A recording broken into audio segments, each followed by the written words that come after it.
Are you struggling to reuse a workspace across different stages in your Jenkins pipeline? You're not alone. Many users face this challenge, and today we're going to tackle it together. I completely understand how frustrating it can be when your pipeline fails because it can't find the necessary modules. It's a common issue, and we're here to find a solution.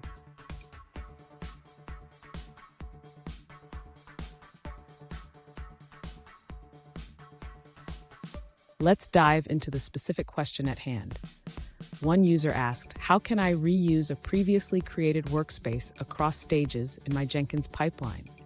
They have two stages running on the same node, but the second stage fails because it can't access the modules from the first stage. Sound familiar? Let's explore this together. So, what's happening here? When you define an agent in your pipeline, Jenkins creates a new workspace for each stage. This can lead to issues when you need to access files or modules from a previous stage. Let's break down how we can work around this. Stay with me.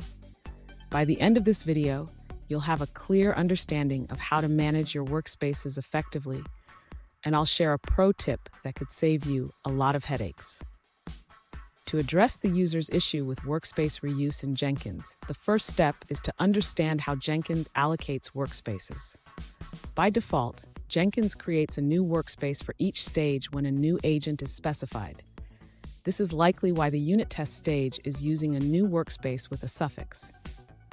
Next, the user should modify the pipeline to avoid specifying a new agent for the unit test stage. Instead, they can use the same agent as the build stage to ensure that the same workspace is utilized. If the user wants to run the unit tests in parallel, they can still achieve this by using the node block while specifying the same workspace. This can be done by wrapping each parallel step in a node block that references the original workspace. Additionally, the user can store the workspace path in a variable during the build stage. This variable can then be referenced in the unit test stage to ensure that the correct workspace is used. Finally, the user should be cautious about potential file locking issues when reusing workspaces. It is advisable to archive and unarchive files between stages if necessary to prevent conflicts. Did you know? Jenkins was originally developed as a fork of the Hudson project in 2011. It's come a long way since then, and so have the challenges we face. Now, let's look at the answers provided by other users. One alternative solution is to specify a custom workspace in your pipeline. By using the WS directive, you can allocate a specific workspace for your stages. This allows you to control where your files are stored and accessed, ensuring that the same workspace is used across different stages. That wraps up that answer. Let's move on to another one. An alternative approach to reusing a workspace in Jenkins is to use nested stages. This allows you to share the workspace across different stages. The user suggests implementing a feature called sequential stages, which enables this functionality. By nesting the unit test stage within the build stage, you can maintain the same workspace without creating a new one. That's it for that answer.